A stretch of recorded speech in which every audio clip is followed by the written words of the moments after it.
Tengo noticias inquietantes sobre la familia real británica. Muy pocas personas comprendían hasta qué punto eran amplios sus intereses y cuán profundamente apoyaba una variedad verdaderamente sorprendente de causas. Catherine puede acceder a mi fortuna personal, no Camila. 7 palabras escritas por el príncipe Philip, selladas durante años, y que ahora han sacudido por completo al Palacio de Buckingham.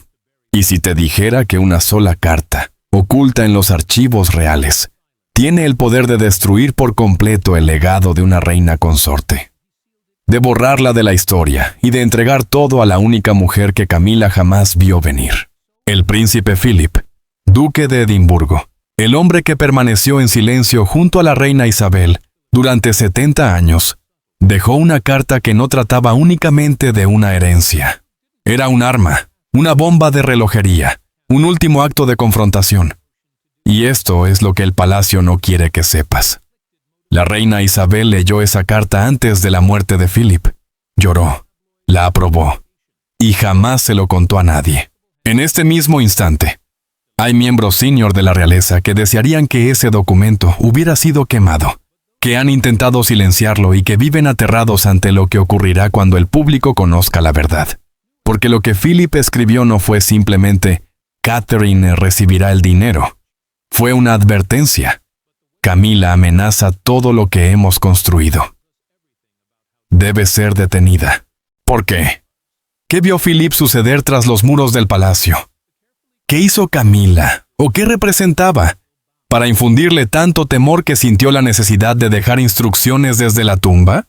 Antes de revelar cada detalle impactante, las reuniones secretas, las cláusulas legales que vetaban para siempre a la familia de Camila, la alianza destinada a proteger a Catherine y el enigmático mensaje del príncipe George que se volvió viral.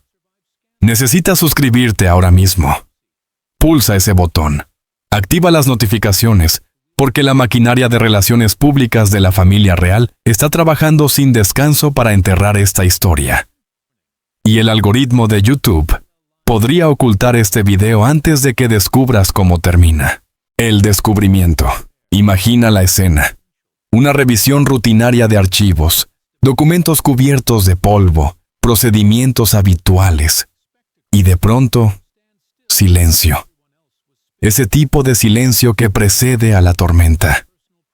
La carta estaba enterrada bajo décadas de documentos patrimoniales, marcada únicamente con el inconfundible sello personal del príncipe Philip y una inquietante instrucción escrita a mano. Debe abrirse tras mi fallecimiento, en presencia del custodio y de un heredero de sangre. Detente a pensarlo un momento. Philip sabía que esa carta sería abierta después de su muerte. Sabía que provocaría el caos, y aún así la selló. ¿Por qué? ¿Qué podía ser tan crucial, tan explosivo, como para activar una bomba dentro del propio palacio? Y aquí llega lo verdaderamente impactante. Muy pocas personas dentro del círculo íntimo sabían siquiera de la existencia de esta carta.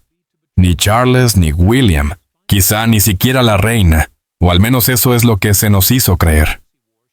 Cuando finalmente se rompió el sello, según múltiples fuentes presentes en la sala, el tiempo pareció detenerse. Altos funcionarios, asesores legales, el guardián del sello privado. Todos quedaron paralizados por el asombro, porque lo que declaró el príncipe Philip no era sutil ni diplomático. Fue claro, directo y brutal. Su fortuna personal, acumulada discretamente y completamente al margen de las cuentas de la corona, debía ser confiada a Catherine, princesa de Gales, y de forma explícita, deliberada, no a Camila, reina consorte. Déjalo asimilar. El duque no solo eligió a Catherine, excluyó activamente a Camila por escrito, ante testigos legales. No se trataba de una preferencia. Era una declaración de guerra. Quienes asistieron a la lectura describieron el ambiente como asfixiante. Un asistente confesó más tarde de forma anónima. Fue como si Philip hubiera extendido la mano desde la tumba y hubiera agarrado a la monarquía por el cuello. La redacción no dejaba ningún margen para la interpretación. Philip habló de la devoción inquebrantable de Catherine hacia el deber, estableciendo un contraste tajante y demoledor. Y necesitamos comprender cuán devastador resulta todo esto a la luz de lo que él denominó motivaciones en conflicto, que amenazan la claridad de la corona. ¿A quién crees que se refería? ¿Quién encarna realmente esas motivaciones contradictorias? El impacto fue demoledor. En Clarence House, donde Charles y Camilla habían dado por sentada una influencia permanente e incuestionable, estalló el pánico. Los asesores se precipitaron a verificar la autenticidad del documento. ¿Podría tratarse de una falsificación? ¿De una invención sensacionalista de la prensa? ¿De un deseo impulsado por sectores contrarios a Camilla? Pero, prueba tras prueba, verificación tras verificación, cada análisis legal arrojó el mismo resultado. Auténtico, incuestionable, definitivo. Era la letra inconfundible de Philip. Precisa, firme, absoluta. Y aquí es donde la historia se vuelve aún más oscura. A puerta cerrada, altos cortesanos, cuya misión es proteger la imagen de la monarquía a cualquier precio, debatieron si la carta podía simplemente ser silenciada. ¿Puedes imaginar que el último deseo de un miembro de la realeza fuera enterrado para preservar la conveniencia política? Hubo intentos susurrados de archivarla discretamente, de restarle importancia, de fingir que jamás había existido. Sin embargo, esos esfuerzos fueron bloqueados por una rara intervención interna del guardián del sello privado, quien insistió en que la última directriz de Philip debía ser respetada y registrada oficialmente. Un funcionario lo describió después con exactitud. La carta era un terremoto político disfrazado de documento real. Pero espera, porque lo que sigue resulta aún más doloroso. Nuevas pruebas indican que la propia reina Isabel conocía la existencia de la carta. Según extractos filtrados del diario de una de sus antiguas damas de compañía, la difunta reina habría visto el documento sellado semanas antes de la muerte de Philip. Lo leyó, comprendió su alcance y lloró. Pero no dijo nada. No se lo contó a nadie. Guardó el último acto de desafío de su esposo en un silencio absoluto. ¿Fue respeto por los deseos de Philip? ¿Miedo a romper a la familia? ¿O sabía que revelarlo en vida destruiría la institución que había protegido durante 7 décadas? Tal vez nunca lo sepamos. Pero el peso de ese secreto, llevado hasta la tumba, dice mucho sobre lo peligrosa que era realmente esa carta. La fractura que Philip presenció explica por qué decidió adoptar una postura tan dramática, personal y políticamente explosiva. Para entenderlo, debemos retroceder en el tiempo. Volver a sus últimos años y observar lo que él vio tras los muros del palacio. Porque detrás de las sonrisas públicas, de las apariciones cuidadosamente coreografiadas y de la pompa ceremonial, Philip fue testigo de algo que lo aterrorizó. Una monarquía en guerra consigo misma. En los últimos años de su vida, Philip observó el ascenso de 2 visiones completamente opuestas para el futuro de la corona. Una basada en el deber, la contención y la tradición. La otra en la ruptura, la reforma y la agenda personal. Y lo que más lo inquietó no fueron los escándalos, ni los titulares sensacionalistas, sino lo que ocurría en privado. Una división cada vez más profunda entre 2 bloques emergentes que amenazaban compartir la monarquía en 2. De un lado, William y Catherine, encarnando la moderación, la responsabilidad y el servicio silencioso. La nueva generación aprendiendo a soportar el peso sin quejarse. Hace un año lanzamos el Centro de la Fundación Real para la Primera Infancia, y el motivo de su creación fue doble. No solo mejorar los resultados en la primera infancia, sino también prevenir problemas futuros. Del otro lado, Charles y Camilla, proyectando reforma y modernización, pero generando una profunda inquietud tanto entre los tradicionalistas como en amplios sectores del público. Por favor, no nos volvamos excesivamente políticamente correctos.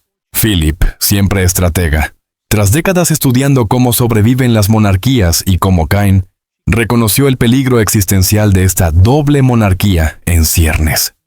En conversaciones confidenciales con altos asesores, expresó temores que no tenían que ver con el cambio en sí, sino con la confusión. Dos futuros tirando en direcciones opuestas, amenazando la identidad única de la corona. Piénsalo bien. Una monarquía puede sobrevivir a los escándalos, puede sobrevivir a la controversia, pero ¿puede sobrevivir sin saber qué representa? Según varios miembros del palacio que ahora han decidido hablar, Philip se alarmó especialmente por la creciente influencia de Camila tanto en la imagen pública como en las decisiones privadas. Seamos claros. Philip no era ajeno al ejercicio del poder tras el trono. Él mismo desempeñó ese papel durante más de 70 años. Entendía la influencia. Pero lo que lo perturbaba, lo que según un mayordomo le quitaba el sueño, era cómo la influencia de Camila parecía desplazar las prioridades de la institución hacia la persona, del nosotros hacia el yo. Su preocupación no era personal, era institucional. Philip creía firmemente que una monarquía construida sobre el misterio y la unidad no podía sobrevivir a lealtades difusas ni a un propósito diluido. En una conversación documentada con un alto cortesano, una conversación que jamás estuvo destinada a hacerse pública, habría lanzado esta advertencia. Si se permiten líneas de poder paralelas, la corona pierde su centro. Y ahora te pregunto, observando a la familia real en la actualidad, ¿crees que sus temores estaban justificados? Al mismo tiempo, el respeto de Philip por Catherine se había vuelto silenciosamente profundo. Veía en ella algo poco común, algo esencial. La disciplina inquebrantable que él mismo había exigido a los jóvenes miembros de la realeza en el pasado. La capacidad de soportar el escrutinio sin caer en el escándalo. De proyectar estabilidad sin recurrir al espectáculo. De permanecer firme cuando todo a su alrededor parecía girar sin control. Para Philip, esa quietud no era debilidad, era fortaleza. Mientras otros se entregaban a batallas de imagen y guerras de relaciones públicas, Catherine simplemente permanecía allí, firme, inalterable, presente. Según una ayuda de cámara que sirvió durante el último año de Philip en Windsor, el duque llegó a referirse a Catherine como la columna vertebral de la monarquía, aunque nadie lo haya notado todavía. Un elogio extraordinario viniendo de un hombre que rara vez concedía a alguno. Pero las preocupaciones de Philip iban mucho más allá de las preferencias personales o de las dinámicas familiares. En llamadas nocturnas a Windsor durante sus últimos meses, alertó sobre vulnerabilidades en la sucesión que podían desestabilizarlo todo. Con Charles acercándose al trono, un rey que había esperado más que cualquier otro heredero en la historia británica, Philip temía que el persistente escepticismo público respecto al papel de Camila desencadenara una crisis constitucional. ¿Qué ocurriría si la confianza del público seguía deteriorándose? ¿Y si las facciones internas se transformaban en deslealtad abierta? ¿Y si el delicado equilibrio que había mantenido estable a la monarquía durante 1000 años simplemente colapsaba? Para un hombre que había visto caer monarquías por toda Europa en el último siglo, estas no eran preguntas retóricas. Eran advertencias escritas con sangre histórica. Así que Philip hizo lo que hacen los estrategas militares. Planificó cada escenario posible, incluido aquel en el que él ya no estaría presente para contener la situación. Eso era la carta. No venganza, no favoritismo, sino una intervención estratégica. Una llamada a Catherine. Cuando la princesa Catherine fue convocada a una reunión privada en Windsor, esperaba otro encuentro rutinario, protocolos, patronazgos, responsabilidades habituales. En lugar de eso, recibió un sobre que cambiaría su vida para siempre. El sello ya había sido roto. La carta estaba extendida sobre una mesa de caoba centenaria, rodeada de retratos de monarcas que habían afrontado sus propios momentos de crisis. Y mientras las palabras eran leídas en voz alta, las palabras de Philip, con su voz inconfundible, las fuentes aseguran que Catherine quedó completamente inmóvil. No sorprendida, no abrumada, simplemente inmóvil. Porque aquello no trataba solo de dinero. Era una cuestión de poder, lealtad y traición, todo concentrado en una herencia imposible. Philip la había designado a ella, no a la reina consorte, ni a ninguno de sus propios hijos, como depositaria de su fortuna personal. Una fortuna estructurada a través de fideicomisos, inversiones y cuentas en el extranjero, totalmente separada del patrimonio soberano. Decenas de millones de libras acumuladas discretamente durante décadas, y ahora bajo su control. Pero no fue la riqueza lo que sacudió a Catherine hasta lo más profundo. Fue el peso de la confianza. La comprensión de que el hombre que había pasado toda su vida evitando cualquier muestra pública de favoritismo, acababa de declarar una, dejando su nombre subrayado en la historia. Más tarde, sola en su estudio de Kensington, Catherine habría releído la carta 3 veces. Su círculo íntimo, entrenado para interpretar sus silencios, la describió como profundamente afectada, pero no indecisa, porque las implicaciones eran absolutamente claras. Cumplir los deseos de Philip significaba desafiar a Camilla y, quizá, al propio Charles. Ignorar la directriz suponía traicionar al hombre que, en su último acto escrito, la eligió para continuar su legado. Aquello no era simplemente una herencia, era una convocatoria. La reacción de William, según múltiples asistentes del palacio, fue mucho más tensa y conflictiva. Se encontró atrapado entre lealtades imposibles. Un padre que acababa de asumir por fin el trono que había esperado toda su vida, y una esposa empujada de repente a una guerra indirecta de alto riesgo que nunca pidió librar. El príncipe de Gales, según se dice, se mostró nervioso, inusualmente irritable. Fue visto caminando de un lado a otro por la galería este de Windsor a altas horas de la noche, murmurando. Él sabía exactamente lo que esto provocaría. Y tenía razón. Philip lo sabía. Por supuesto que lo sabía. El duque de Edimburgo no hacía nada por accidente. Todo había sido calculado, preciso, diseñado para forzar una decisión que no podía evitarse ni posponerse. En una familia donde la lealtad se mide en susurros y miradas, aquella carta fue un trueno cuyo eco no dejaría de resonar. Catherine, consciente de que necesitaba orientación de alguien que comprendiera tanto la mente de Philip como los instintos de supervivencia de la monarquía, recurrió sin dudarlo a la única persona en quien confiaba plenamente, la princesa Ana. Circulan rumores de que ambas mantuvieron una reunión discreta en los jardines privados de Sandringham. Sin ayudantes, sin personal, solo 2 mujeres enfrentándose a una situación imposible. Ana, conocida por su lealtad inquebrantable tanto a su padre como a la institución, habría dado a Catherine un consejo decisivo. Haz lo que él pidió, pero a tu manera. Esa orientación pudo ser el ancla que Catherine necesitaba, porque lo que vino después fue una auténtica lección magistral de estrategia real. Catherine no emitió ningún comunicado público, no habló con la prensa, no explicó, no se defendió, no justificó nada. Pero lo que sí hizo envió un mensaje más claro que cualquier nota oficial. Cortó toda comunicación directa con Camilla. Ni una palabra, ni un mensaje, ni siquiera una mirada durante los actos públicos. Para una familia tan dependiente de la diplomacia silenciosa, de leer entre líneas cuidadosamente construidas, aquel gesto fue una reprimenda más sonora que cualquier escándalo.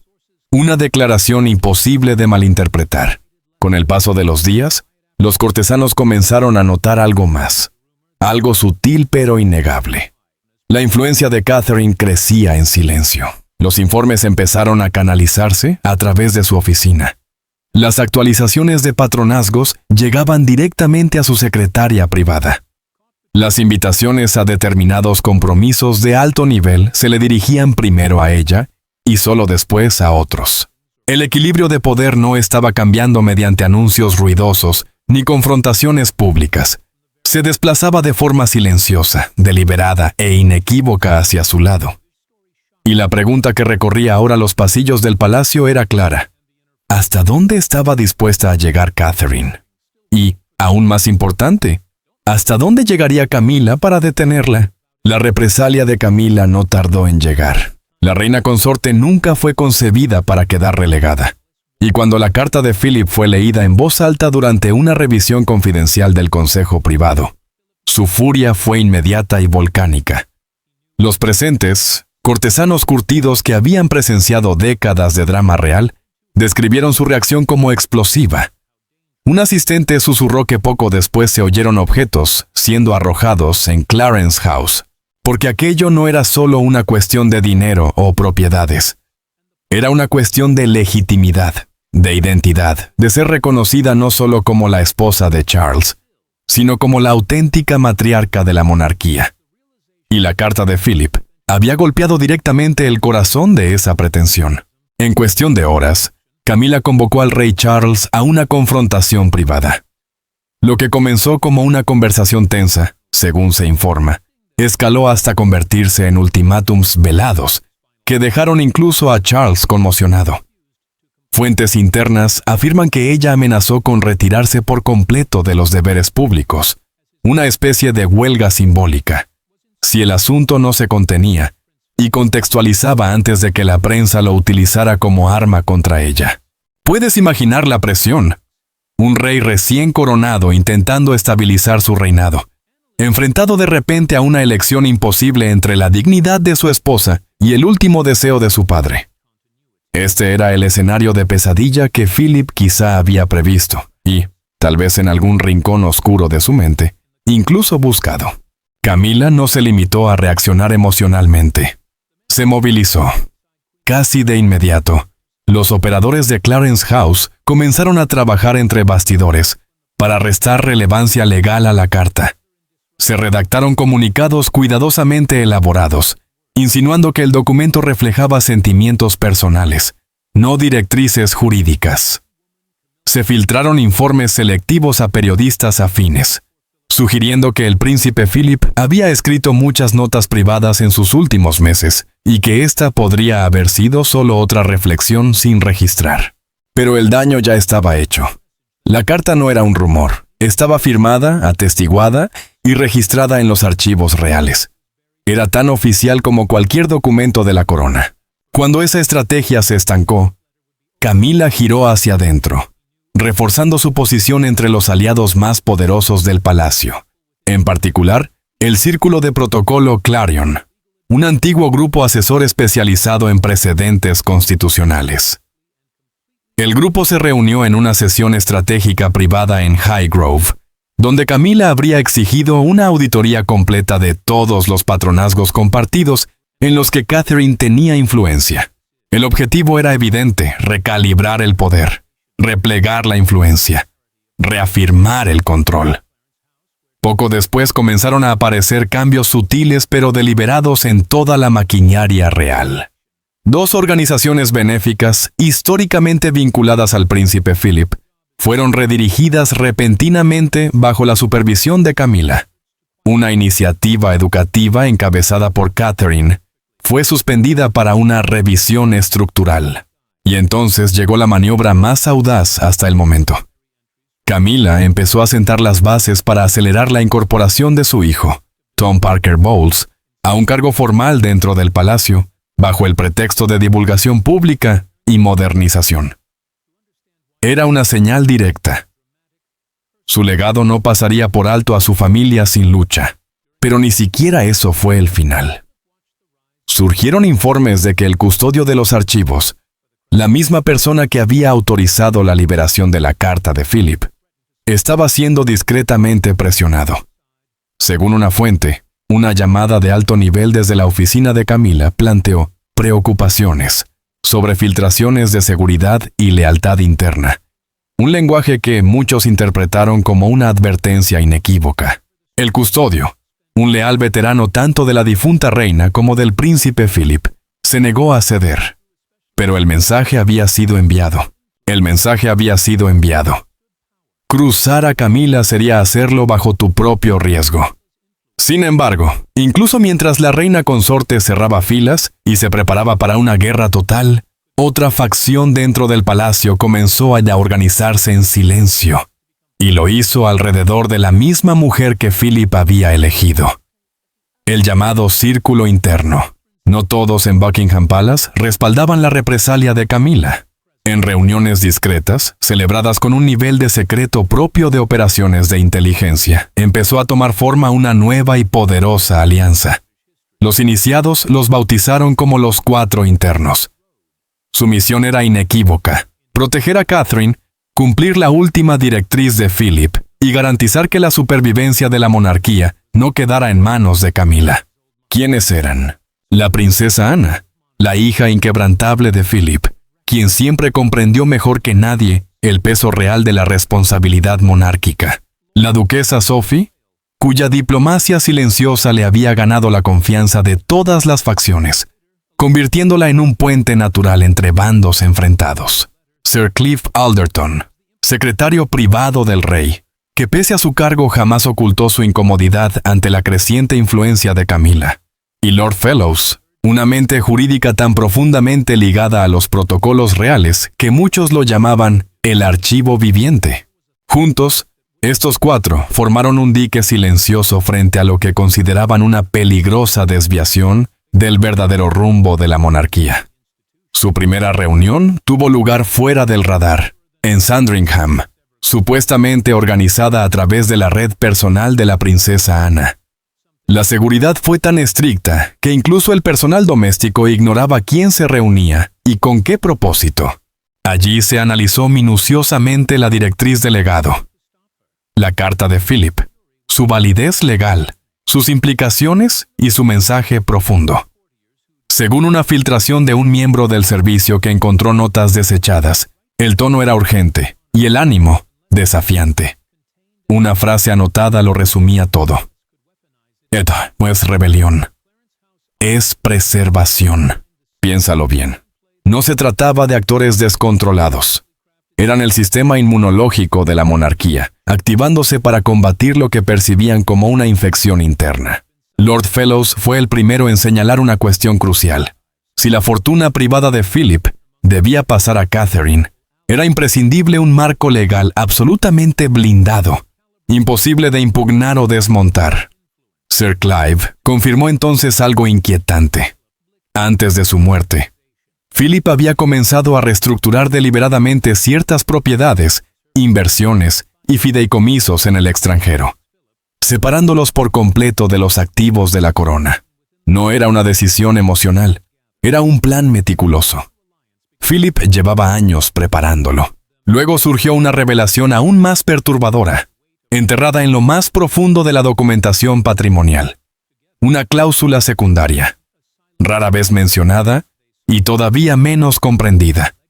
Hablaba del nombramiento de un custodio moral inquebrantable, una expresión jamás utilizada en ninguna directiva real anterior. El círculo interno interpretó esto como un respaldo codificado a Catherine, no solo como heredera, sino como algo mucho más grande. Una transferencia simbólica de la antorcha, una garantía de continuidad moral para la corona. ¿Empiezas a ver lo que Philip estaba haciendo realmente? No solo estaba dejando dinero, estaba eligiendo la conciencia de la monarquía. La especulación dentro del grupo se intensificó cuando la princesa Ana reveló, presuntamente, un dato que lo cambió todo. Ella misma había entregado la carta original de Philip a Catherine. Esta confesión silenciosa, de ser cierta, significaba que Ana lo había sabido desde el principio, que el plan era más antiguo, más profundo y mucho más calculado de lo que nadie había imaginado, y que su papel no fue pasivo. Fue la mensajera de la última voluntad de su padre, y en muchos sentidos, su ejecutora. Mientras tanto, otra fuerza dentro del palacio, el llamado Círculo Clarion, compuesto por leales a Camila y tradicionalistas veteranos, comenzó a seguir los movimientos del grupo interno. La tensión aumentó. El palacio empezó a parecerse a un tablero de ajedrez, con cada bando maniobrando en silencio, pero con absoluta intención. El equipo de Camila intentó interceptar comunicaciones. El círculo interno respondió con mayor discreción aún. Intermediarios, notas manuscritas y, en algunos casos, asesores indirectos para proteger su estrategia. Pero la carta no era el único documento que Philip había dejado. Y lo que surgió a continuación proyectaría una sombra aún más oscura sobre el reinado de Charles. La cláusula del ocaso. Durante décadas, Circularon susurros sobre una disposición oculta en las directrices personales de Philip, conocida de forma críptica como la cláusula del ocaso. Cuando se descubrió un anexo sellado en su caja fuerte de Ginebra, un lugar elegido expresamente por estar fuera de la jurisdicción legal del Reino Unido, todo cambió. Esto ya no trataba solo de una fortuna. Trataba de poner fin a algo o a alguien. El documento estaba cifrado y protegido por salvaguardas legales que atravesaban fronteras, idiomas y jurisdicciones. Solo 2 personas estaban autorizadas a acceder a su contenido: el abogado de confianza de Philip, Edward Lazenby, y la princesa Ana.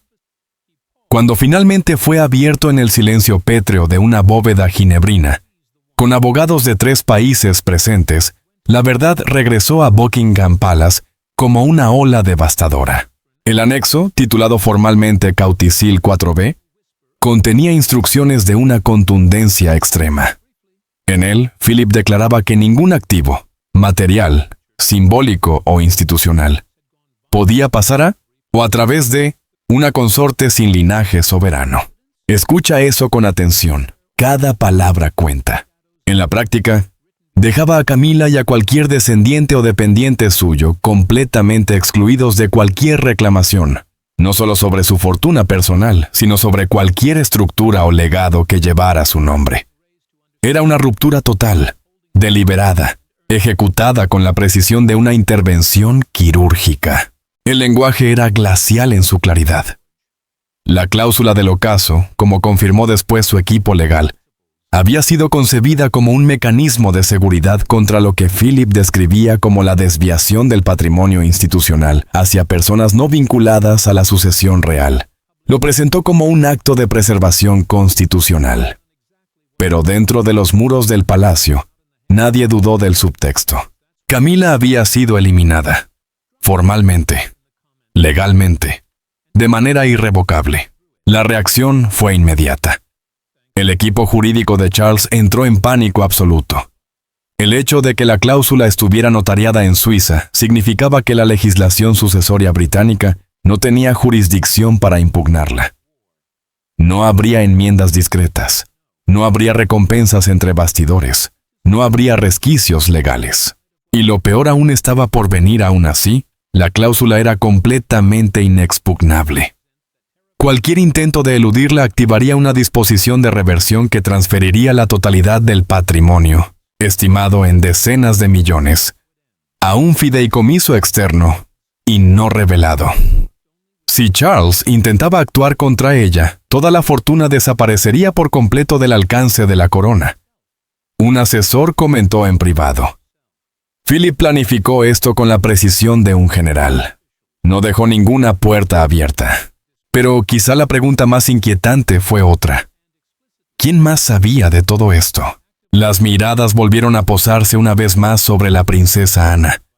La especulación creció rápidamente. Se decía que Ana conocía desde hacía tiempo la existencia del Cauticil, que lo había mantenido en reserva como si fuera una opción nuclear. Si había retrasado su revelación, no fue por malicia, sino por estrategia. Esperó el momento adecuado.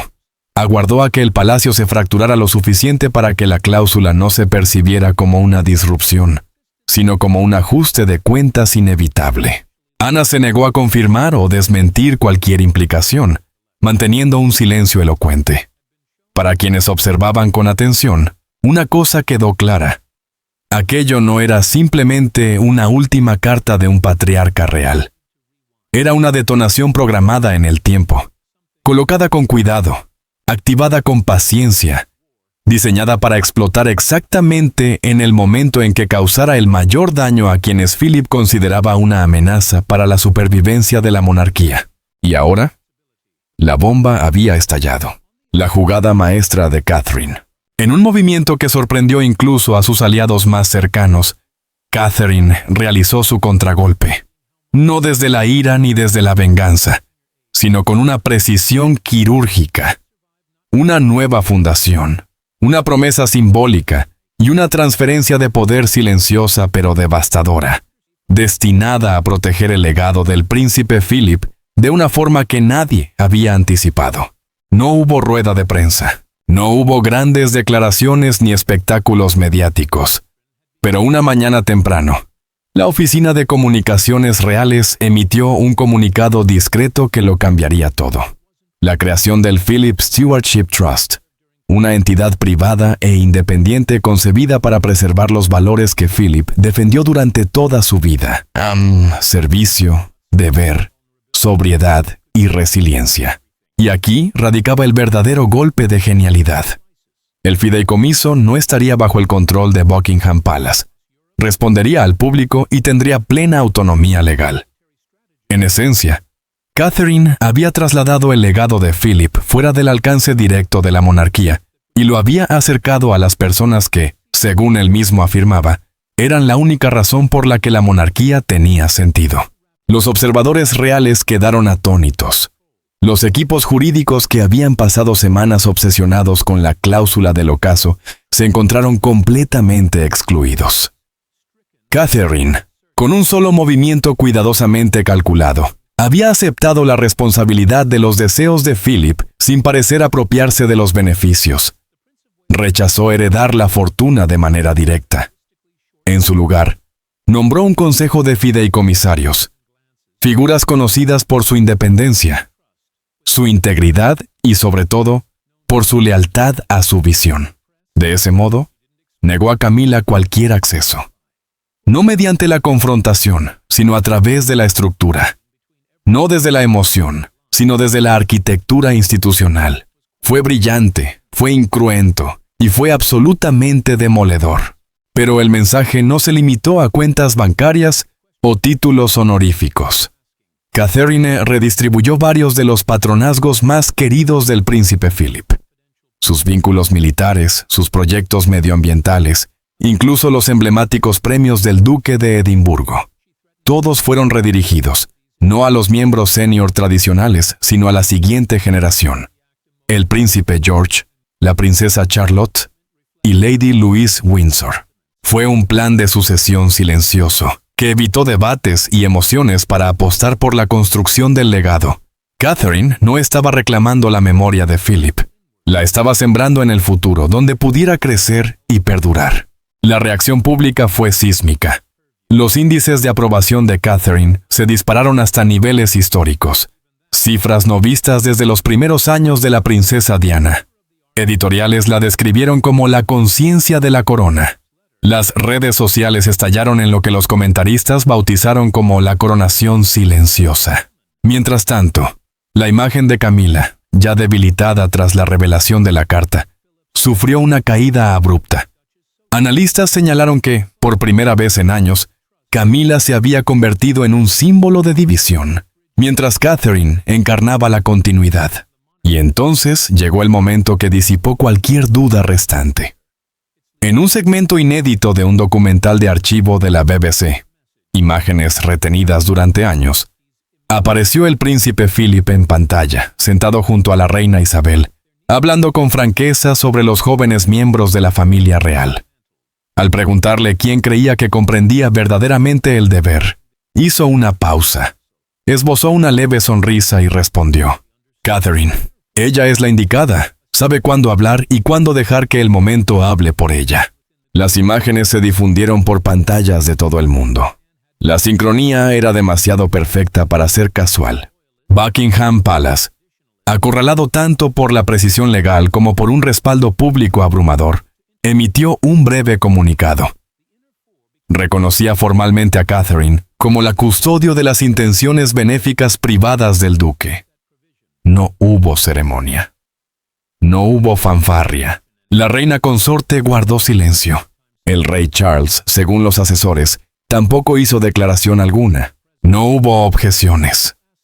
Una calma extraña pareció posarse sobre el palacio, como la nieve después de una tormenta.